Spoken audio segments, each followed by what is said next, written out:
За гишүүдэд энэ өдрийн амар амгалан гэлтгийа. За 2026 оны төсвийн тухай хууль батлагдах төгчлөө. За энэ хугацаанд бид нар одоо төсвийнхаа зардлыг 1.1 их найдаар бууруулж агаад багш нарын цалин дунджаар 2.8 саяд ахмадуудынхаа тэтгэврийг 8%-аар өсгөж байгаа. За залгуулаад одоо эмч нар маань бас одоо энэ ажил хайл зарлах гэдэг юм л да. Ингээд ер нь шатаараалаад ингээд цалин ер нь нэлээд нэмэгдэх шинжтэй байна. Ер нь энэ бол бас зөв юм байна. Ингэж л ер нь өндөр цалинтай ажилд орохыг хүмүүс илүүд үзэж халамжийн зардал буурах ийм одоо сайн үр дүн гарч ирнэ. Дэлгүүр хоршоо, эдийн засаг сэргэн. Тэгээд нөөдгал, эрүүл мэнд, нийгмийн даатгалын шимтгэл хэлбэрээр төсөвт эргээд орлого орж ирнэ. Энийг бас сайн үр дүн гэж харж байгаа. Гэхдээ нэг зүйл бий, инфляц өсч магадгүй шүү.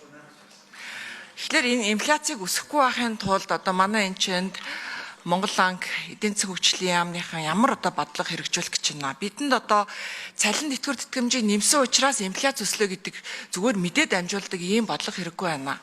Сүргсэн одоо энэ эдийн засгийн одоо сөрөг арга хэмжээ, энэ инфляцийн эсрэг сөрөг арга хэмжээ, ямар сөрөн төсвөрлөх арга хэмжээ хэрэглэх юм бэ? Энийг бас гаргаж ирэх хэрэгтэй. Улс орон болгон ер нь бол эдийн засгаа өсгөдөг, тэлдэг. Гэхдээ тэр хэмжээгээр нь инфляц нь өсөөд байдаггүй. Инфляцийг бууруулах арга хэмжээ авдаг. Энэ арга хэмжээг бид энэ жил ер нь ямар одоо бодлого хэрэгжүүлэх гээд байна гэдгийг асууя. За маш зөв асуулт асуулаа. Монгол банк байна уу? За Монгол банк хариулт 4 номер.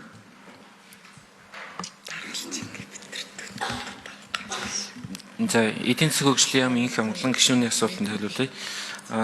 Төсөвдөр эхлээд хэлэхэд төсвийн нийт зардал бол өсөөгүй гэдгийг хэлээ. Зөвхөн төсөв зардал хоорондоо гүйж байгаа. Төсвийн нийт зардал 33.9 байхад инфляцийн тооцоог бид 7% гэж хийж оруулж ирсэн.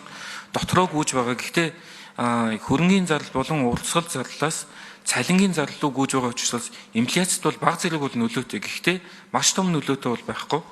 Засгийн зүгээс инфляцийг бууруулахад энэ дээр бол ялангуяа өргөн хэрэглээний бүтээгдэхүүнүүдийн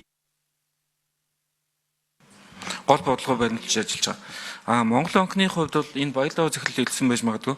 Бодлогын хүү буурах орон зайл хумигдаж байгаа гэсэн үг тэрний цаана. Цалин нэмэгдүүлсний цаана. Гэхдээ инфляцид бол тийм том бол нөлөөгүй гэдгийг энд хэлье. Хариулт хангалттай болсон баг шинэ. Нэмж хариулах уу? За гүйцэд хариулъя 4 номер.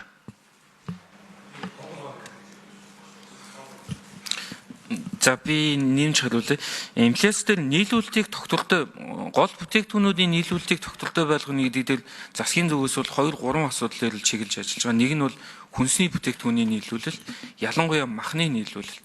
Махны нийлүүлэлтийг тогтвортой байлгахад элдв янзын одоо Улаанбаатар руу нийлүүлэгдэх явцад бий болдог саад тодгор хяналт шалгалтыг бага болгох, худалдааг илүү чөлөөтэй болгох дээр бодиттой арга хэмжээнүүд хийж байгаа. Нөгөө талдаа бол хөлийн боомтууд дээр альва гацалт үүсгэхгүй байх дээр яг хариуцсан яамд нь бол тодорхой арга хэмжээнүүд төлөвлөж хэрэгжүүлнэ гэсэн ийм хилцүүлэг болсон. Энэ төсвийн хүрээг их хуралд оруулж ирэхийн өмнө засгийн газар дээр инфляцийн зөвлөлтийг 7 дээр байхын тулд ерөнхийдөө сайд бүр ямар арга хэмжээ авч хэрэгжүүлэх вэ гэдэг дээр тодорхой арга хэмжээнүүд хоорондоо төлөвлөж ярилцсан байдаг. Тэрэн дээр бол зам тээврийн сайд бол логистик тээвэр